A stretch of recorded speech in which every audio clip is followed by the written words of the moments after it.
So we are going to cover the remaining of the purchase contract in here. In this section, it specifies who pays for what fees. I see a lot of time offers are coming in and all of those check marks or these boxes are blank. It will create confusion. It will create situations. So make sure that you check mark whatever box there is. Like in here, if you don't say buyer or seller and leave it blank, you will get a call from escrows asking, so who is paying for the retrofit? Who is paying for 9A report if the property is in Los Angeles? And at that point, oh, who is paying for it? Nothing has been check marked in here. You either wrote the offer this way or as a listing agent, you received an offer where these two were blank. So what is the option at that point? If you go back to the buyer's agent, they may say, oh, I don't know. And the seller will say, well, I don't have to pay. It's not check marked there. So make sure that every box is check marked, either buyer or seller, okay? Buyer and seller shall each pay their own respective fees. Make sure this line is specified, seller's choice or whose escrow we are going to go with. Same thing in here. If it's a single family resident or a condo, it doesn't matter. In California, we still have to pay county transfer tax and seller pays for it, okay, customary. Now, is it written on stone? No, because an investor may come in and write an offer to you and say, buyer will pay seller's county transfer tax. Or if it's in Los Angeles where there is city tax, ordinarily seller will pay for it, but an investor may come in and say, buyer will pay city transfer tax, the seller's city transfer tax. So we don't care who is going to pay for it as long as it's specified. If investor says the buyer will pay for it, then he will have to check mark the buyer and seller. It will be like this, okay? So if you are writing the offer and it's an investment property and you want your offer be stronger, you can always check with your escrow company, find out how much will be the county transfer tax, how much will be city transfer tax. And if you want the buyer pay for it, you just put the buyer. And what it will do is it will, instead of going up in your purchase contract, you're giving incentive to the seller where the net to them will be higher because they don't have to pay county transfer tax or city transfer tax. So those are all negotiation items. If it's a condominium, of course, you have a homeowners association fee. So again, if it's an investor and wants to say the buyer will pay for it, check mark. We don't care. We just want to know who is paying for it. So the escrow will not be confused and it will not be a negotiation item down the road, okay? So if it's an HOA involved, you complete all of those things, all these forms in here. Some seller shall pay for any private transfer fee or buyer. What this is some of the new developments, they may have private transfer fee. We are not going to go into what that is, but in their CCNRs, they have private transfer fee. So if you are writing an offer on a brand new development, you make sure that you ask the builder and you look at the CCNRs to see if there is a private transfer fee. Because if there is, then you need to know who is paying. Is the builder paying for it or the buyer paying for it, okay? And you can educate yourself on what private transfer fee is by going to Google or go to a development and find out what it is. Here is buyer and seller shall pay for whatever else that needs to be paid for, you will write in here. Again, buyer and seller shall pay for the cost of home warranty. So make sure that who pays for it? Is it the seller or is it the buyer? Not to exceed a certain amount. Call your home warranty rep, ask them if you have selling a house where there's a pool and air conditioning, how much will be the policy for that? Is it basic? Is it enhanced? Whatever it is, you will put in here. Let's say she says it or he says it's $700. Do you want upgraded or do you want the standard? So educate yourself on home warranty and whoever is going to pay, put it in here. If the buyer says, oh, forget it, I don't want any home warranty, then you just put buyer waives the purchase of home warranty, okay? Items included and excluded from the sale. Item listed in the MLS flyers or marketing materials are not included in the purchase price or excluded from the sale. So sometime in the MLS, if you will see the listing agent will say the light fixture in the dining room is not included in the purchase price, because we know that everything which is attached to the walls is included in the purchase price. So if you are representing a seller and there are custom drapery there, or there is a custom chandelier that the seller wants to move, I have two recommendations. One is either ask the seller to remove that chandelier, because you really don't want the buyer to see something and fall in love with it only to find out that it's not going to be included in the price. So it's easier that way. But if it's not, then you make sure you look at the MLS, and as a secondary way, transfer disclosure to see if anything is excluded from the purchase, okay? And you would say any existing electrical, mechanical, lighting, plumbing, it just gates and power are included in the purchase price, okay? So here, again, if the seller wants to take the stove because it's something which she paid or he paid $9,000, $10,000 and they want to take it, fine, as long as it's stated in MLS, it can take. If the buyer really wants that stove, then you put it in here if you're representing the buyer. If the buyer wants the refrigerator, you put it in there. So make sure you do not leave lines blank. Make sure everything is covered, okay? List or liened items in the system. What are those things? Those are something like the solar system that they have on the property.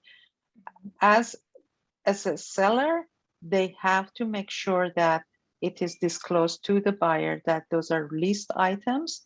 And especially with the solar panels, if they're leased, then you will have to talk to that leasing company, to that company. Usually they have applications that the buyers have to submit, and the lender will look at this number, this lease amount, let's say it's, I don't know, $250 a month. That is going to go against their debt to income ratio. So you need to make sure that from day to during your physical inspection, you are talking to the leasing company, getting all the information on that, okay? And providing it to your seller and letting your buyer know. It's part of your due diligence. Again, items excluded from the sale. Whatever it is, if it's attached, just write it in here. Closing and possession, buyer intends. If it's owner occupied, buyer intends. If it's an investor, then you will check buyer does not intend to occupy the property. Seller occupied, this part is talking about what time, what day the possession will be given to the seller. So if it's a vacant property, I'm assuming that the possession shall be delivered to buyer at 6 p.m. on the date of close of escrow. Or let's say if it's an owner occupied property, and they will close escrow tomorrow, but they need 2 days to move out, then you will say no later than 2 days after close of escrow at 6 p.m. Yeah. Or you will say 6 p.m. on, you will not write this, you will clear this, or you will say 6 p.m. on Saturday the 2nd. You either can put a date or you can put number of days in here. All right. Okay. So seller remaining in possession after close of escrow. If seller has the right to remain in possession after close of escrow, then you are advised to use the SIP form, seller in possession.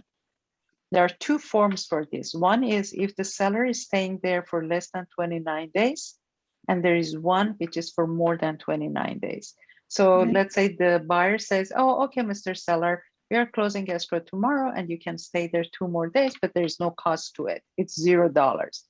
The SIP form, you will have to complete that. So please go to the CAR forms, look at the SIP form, the two of them, and get familiar with these forms, okay?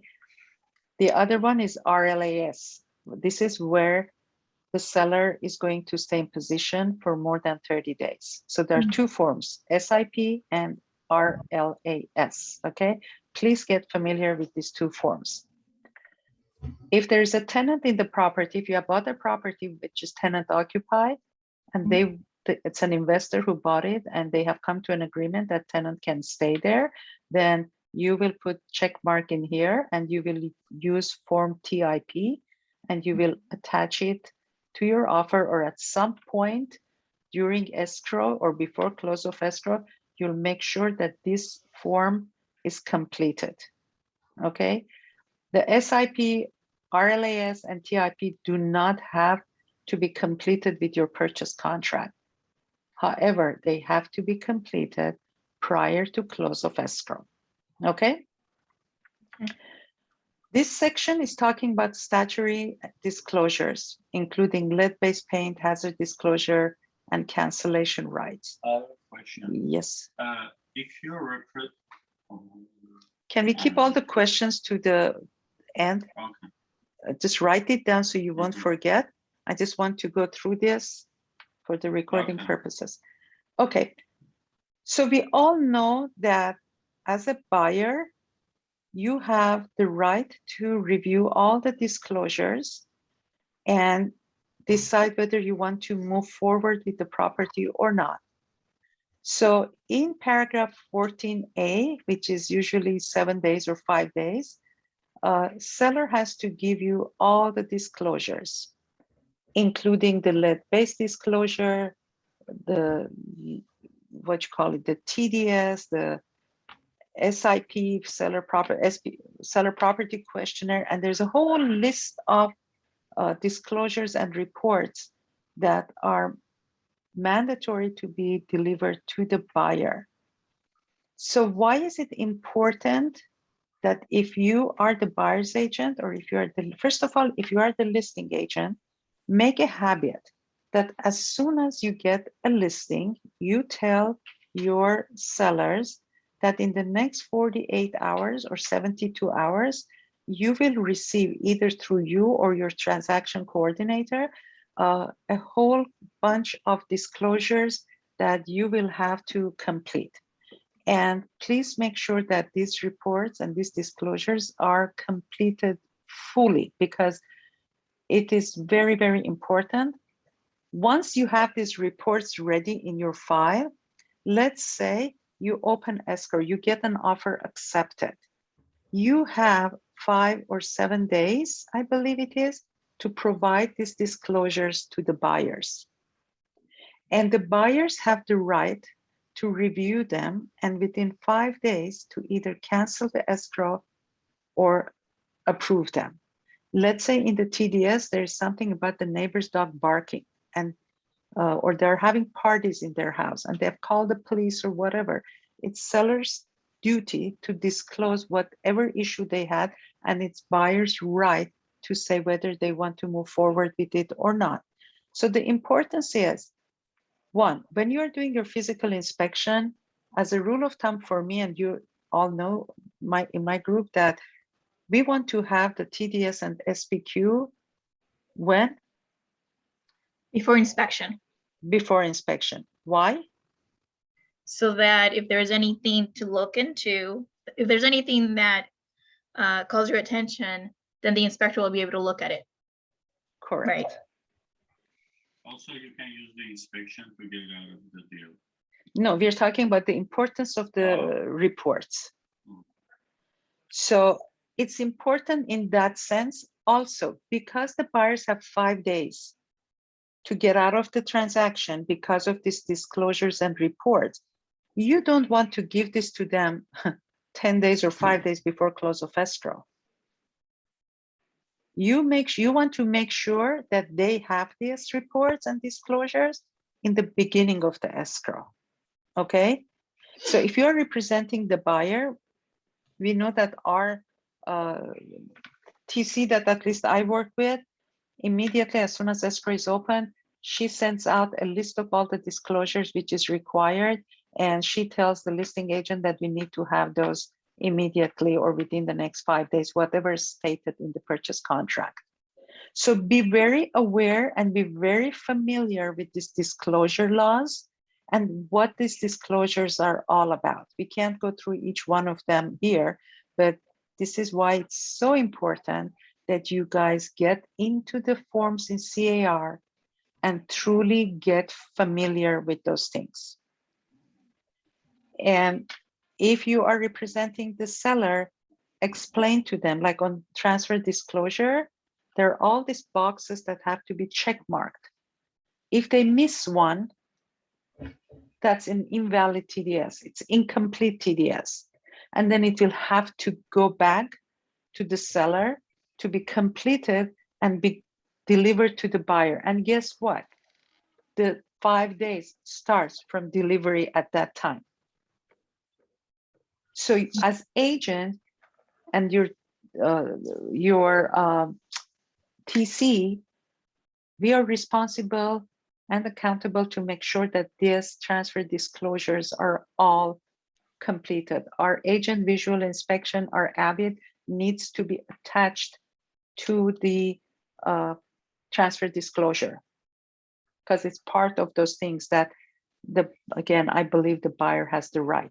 So in the remaining of these pages, it talks about natural environmental hazard, withholding taxes, all of those things, okay? I have clients that with Megan Law, I probably had few people who've done it, very few, but they read this, then they went into the public page or the website, and they find out that 3 houses down from what they were buying, there was a sex offender living there.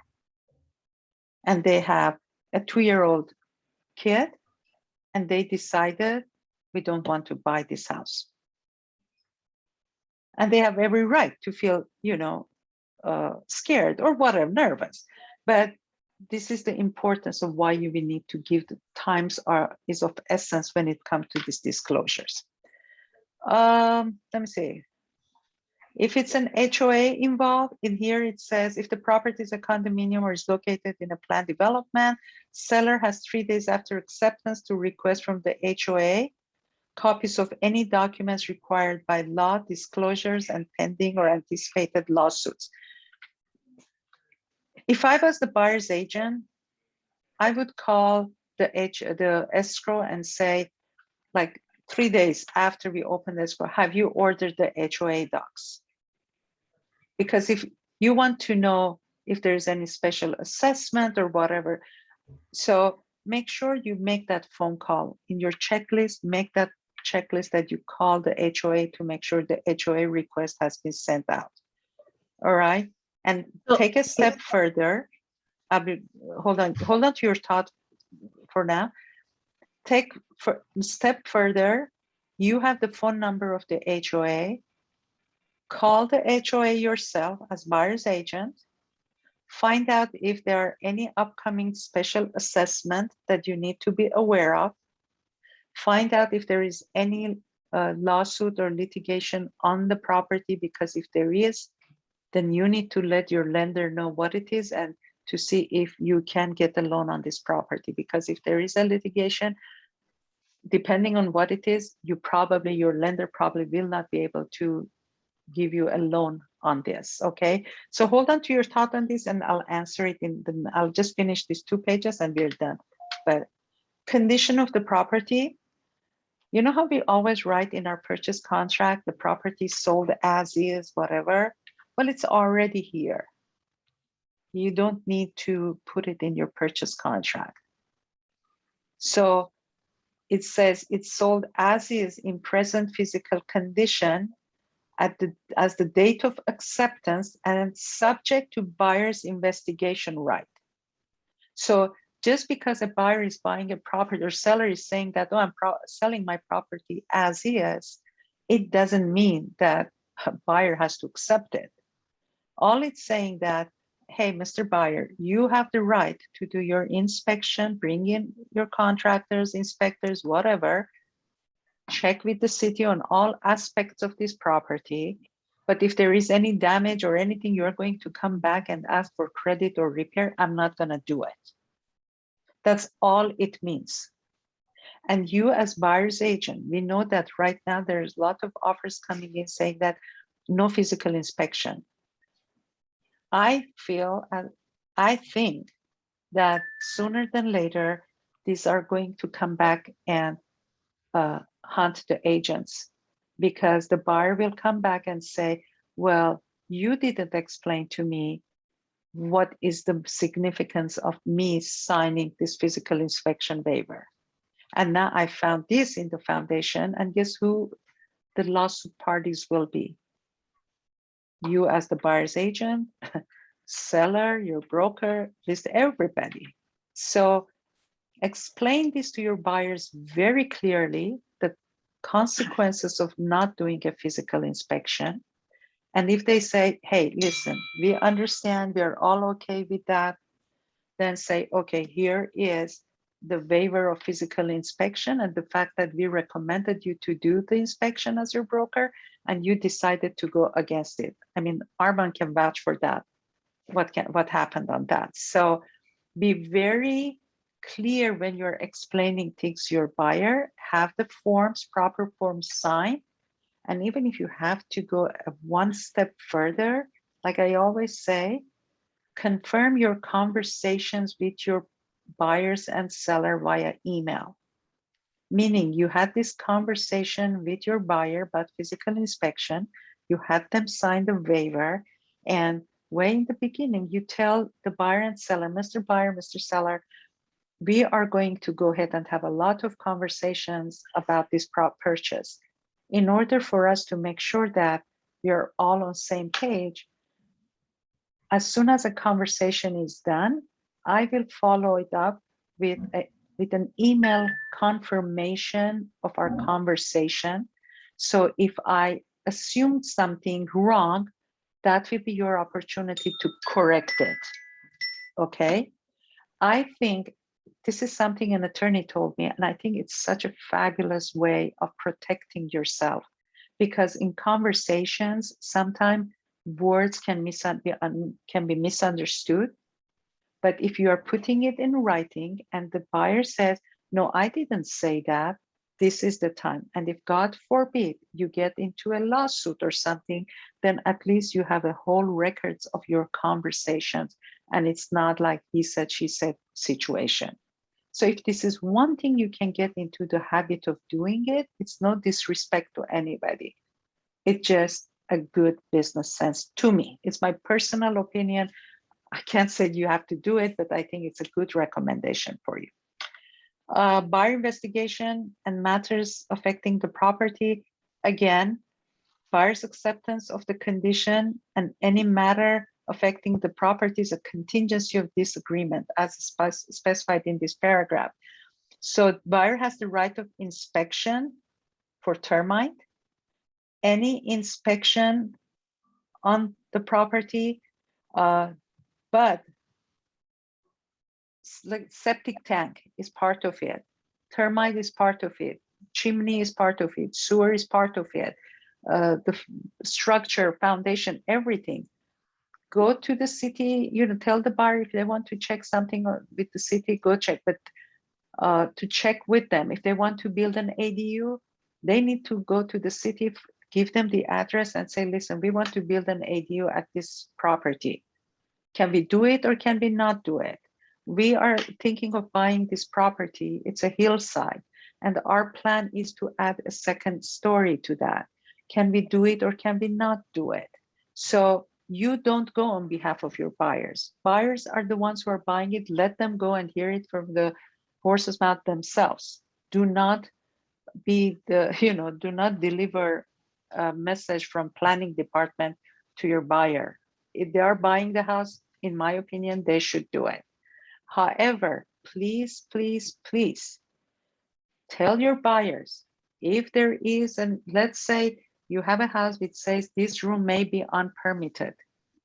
They cannot, I'm specifying, they cannot go to the city and say, oh, we are thinking of buying this property, and then there's this room that seller says is unpermitted. Can we check on that? No, you cannot, because that property does not belong to you yet, and you cannot put the seller in that situation where the county or city's planning, inspector is gonna go to the house and have them demolish that room. We cannot say the same thing that I see in MLS sometimes. They said, oh, there is a structure that may not be permitted. Well, imagine if an inspector is looking to buy a house and then they see this in MLS. And then they go to the house. I said, hey, knock, Mr. Seller. I hear that you have a guest house over there which is unpermitted. No, take it down, tear it down. Be very careful what we are writing and what we are saying to people. So those are conversations which are extremely important to have with your buyers, and for you to know what to put in MLS and what not to put in MLS. Some of these things are legal. So again, feel free, please, I recommend it, to talk to your brokers, to ask them if this is the right way of handling it or not. All I'm teaching is the way that I am doing my contracts and my business, okay? What the title and vesting. Well, again, within the title time specified in paragraph 14, buyer shall be provided with the current preliminary title report. And this is only an offer by the title insurer to issue a policy of title insurance. And in there, you will see if they're late on making their tax payments. Are they delinquent on the tax payment? Is there any mechanical lien on the property? You're basically looking for that. Any easements? This is what taxes, titles are. Oh, very important in here, taking title on the property. There are joint tenancy, there are community property, there is quit claim. So please do not advise your buyers to say, well, I see a lot of couples taking title as joint tenants. Well, they are, but maybe they have already spoken to their CPA or their attorney, and they are doing it based on his or her advice. We don't know the situation with them. So always tell them, please talk to your CPA, or if you have an attorney, talk to them and see based on your situation, what is the best way of taking title to the property. If you're single, that's fine. If you're husband and wife, couple, partners, whatever, find out what are pros and cons of taking title in different ways, okay? Do not give advice on that. So let me see what time it is. It's 10:09 and we are on page, let me quickly go over this as well and we will be done. So here is where it says seller has 7 days after acceptance to deliver to buyer all reports, disclosure, and information for which seller is responsible under paragraph 567. This is where maximum template says 7 days. So if you're on the 5th day and you haven't received those disclosures, what do? You call the listing agent and say, hey, the contract says 7 days or 5 days. Where are my disclosures? We don't want the buyer to receive them on day 15. Mm-hmm. Unfortunately, I see a lot of agents do not have these forms ready by their sellers at the time that they are signing the listing agreement.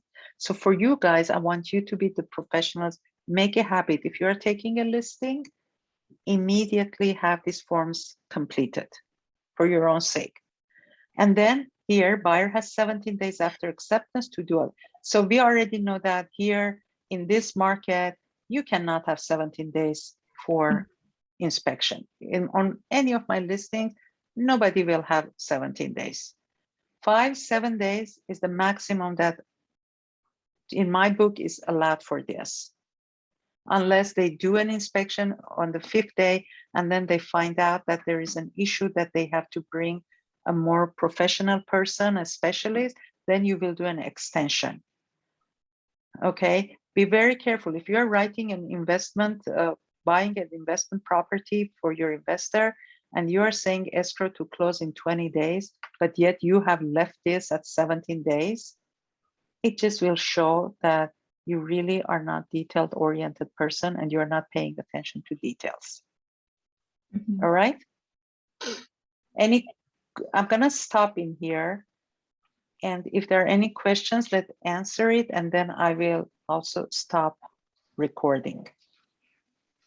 Questions? Yes, go ahead, Arm.